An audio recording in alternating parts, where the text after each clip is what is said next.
嗨，我是伊爸，今天又到了我们的战利品开箱。大家看到我后面有满满的，就是这一次我们购入的东西。那这次呢，我们去了临空城 Outlet， 然后超市、梅田，就是都是非常好购物的地方。那我就买了各式各样的零食、衣服、药妆、电器，全部都买一轮。哎，那位先生，你入境了。那现在我们就来介绍一些比较特别，这一次想要分享给大家的。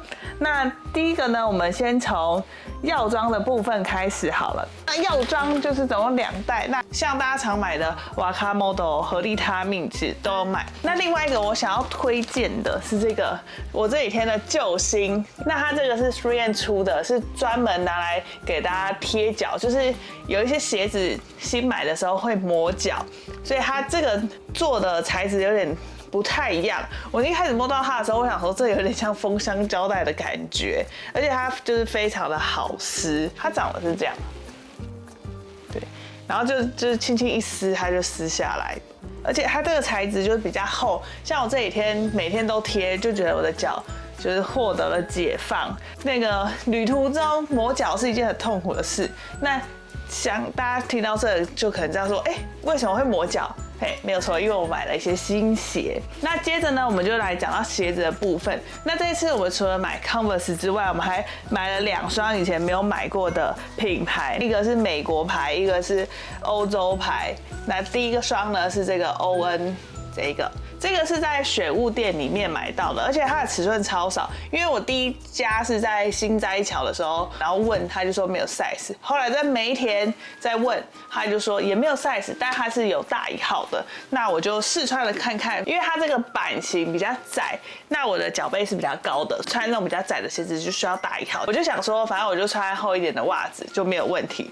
然后另外一双就是 Allbirds 这个，它也是主打环保路线。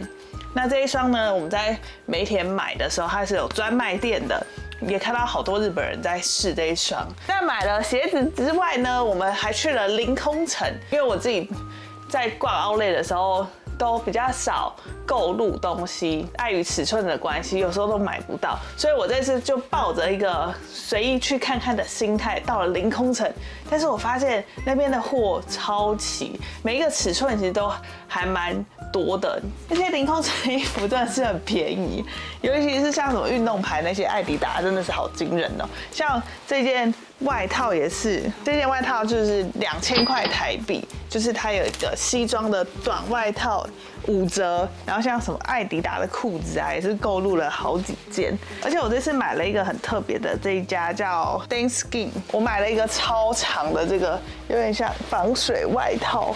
觉得很好看，所以我就买了。然后再来呢，还有我们去Tamiya，我就买了一些袜子。我觉得这次来金板最不同就是真的好多会讲中文的人都是日本人，然后就觉得哇，他们很认真的在学中文，然后我们也很认真的在学日文。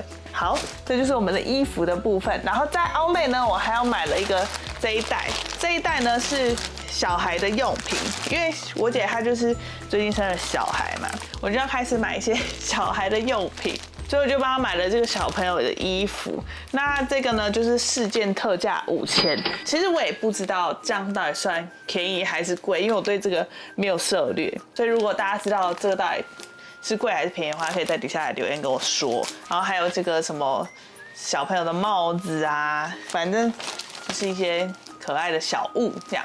还有一个，我们一开始去临空城看到它的时候就有点疯狂了，因为它真的实在是太便宜。然后我们就去 Outlet 看到这个露营品牌。那因为我们在台湾之前已经有先看过这个牌子，然后台湾好像买的话可能是大概2-3千，就是从网络上买，但是在这边买好像才1000块，就还可以退税，很惊人。我来拿给大家看。这个就是荣登我们这一次最夸张的战利品，就是这个，我们连椅子都买了。这个露营椅就是，对，放进去了之后，发现30寸的行李箱被撑开，那我们就决定等下要放斜的，这样就放得下。所以我们等一下收行李的时候，就给大家看看我们这次怎么收。我觉得每次都给自己一些挑战好像疯子哦。然后接着呢，我们就到了 Loft 呢，就是卖一些文具啊、杂货的地方，所以呢，我就买了这个包包。因为就想说我的后背包有点旧，下面有点破，就是想要更新一下。那这个呢是 Ace 他们新出的一款这个都市包包，我自己蛮喜欢的，就是因为它这边是分2层，它的电脑包是可以放在后面的，我就觉得蛮方便的。不然每次过海关的时候，我都要很忙碌，就是把电脑抽出来，但现在有这个就很方便。那它其实看起来就这样。很简单，普普通通的，但它的材质蛮厉害的。它这边有特别介绍说他们是什么2战时候怎样。那这个包包其实不便宜，就是它虽然说看起来这样简简单单的基本款样式，但这样买下来好像要6000块台币。不过因为它后面就是这边好像是什么纯棉的，而且又有这个扣子。就是背的时候可以分散重量。那我之前买的就是这个日本牌，这个其实大家蛮常见的，它 CP 值很高哎。说到书包，那我们接下来介绍我这次还很假掰也算吗？我这次还去买了一本食谱书，因为那时候我上日文课的时候，就看到老师在那边说，他们日本的食谱都写得很精准啊，就是你只要照食谱做，要做得很难吃，其实很难。所以我想说，好，那我来去看看。我就看到这本，它就是非常的可爱的一本书，然后它里面就是写得很细啦，有图解，就不用担心说看不懂。而且在台湾买日本书就是超贵，像我这边买的话就是1600日元含税。接着我们来到了电器百货，这一次呢，我们也有安排时间给电器百货，因为来日本当然要买一些特别的电器带回去。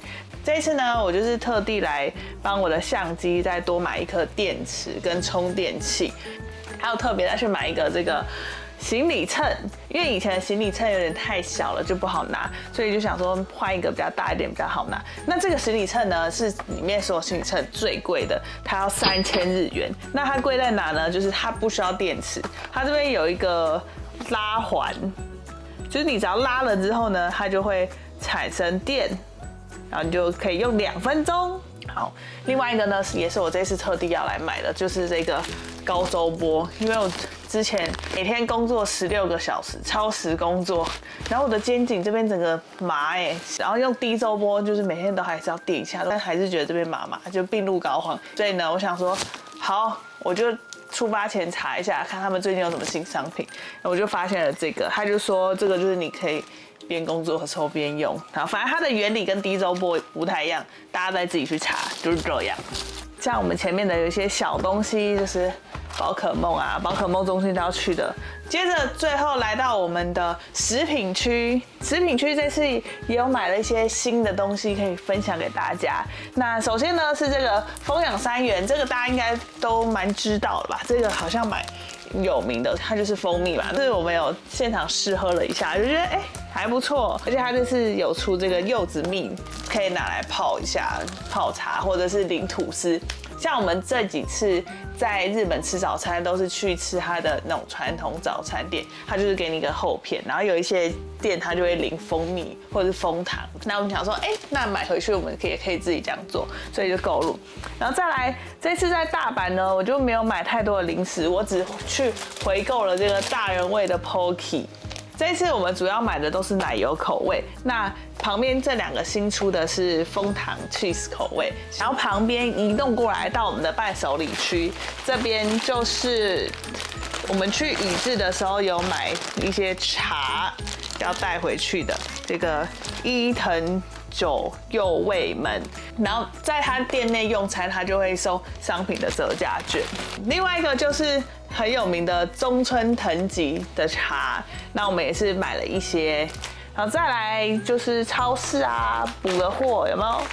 我们泡面，还有这个上次带回去之后发现这个海鲜咖喱蛮好吃的，所以这次先回购1盒。那最近呢，我们来日本都会买的就是这个杏仁奶，不同口味的，因为 Costco 有卖的是有糖的，日本它是有卖无糖的，还有不同种口味。那这一次呢，我们就买几个带回家喝喝。最后一个我想要推荐给大家的就是新出的产品，而且现在是只有在便利商店才会看见。我觉得它很好吃，就是这个日清出的炒乌龙，这个我前几天已经吃过了，我觉得它很好吃，而且它不会很咸。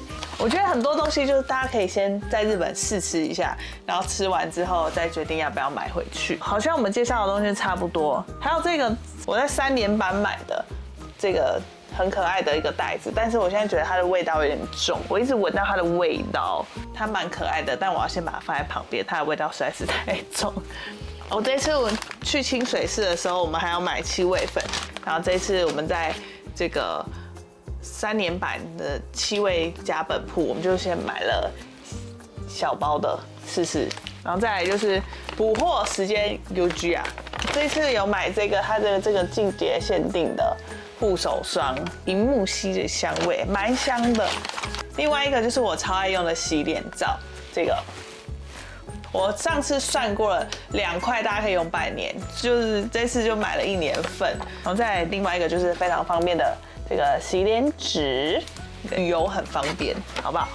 那等一下我们就要来收我们的行李喽，这样可以顺顺利利的，不要再多一袋。明天我们就是轻轻松松的2箱直接去机场。那现在我们就开始收行李喽。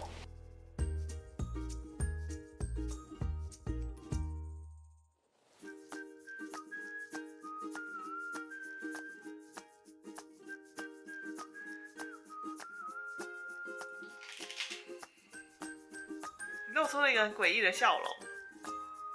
19.1，19这样才19.1 ，perfect。好，下一位。我现在是实况转播组，我们现在后面有个收行李小帮手。我觉得这次收行李的等级就真的是蛮简单的，所以我们就交给他就好了。这个就是奢侈的放法。那我们另外一箱也收的差不多了，就在这。那它就是放的蛮奢侈的。里面其实都还有一些空间，但没有关系，因为我们东西其实差不多就是这样，就随心放就好了。那我们来称重吧，使用我们买的神器，请示范一下这个要怎么使用，拉一下就有电。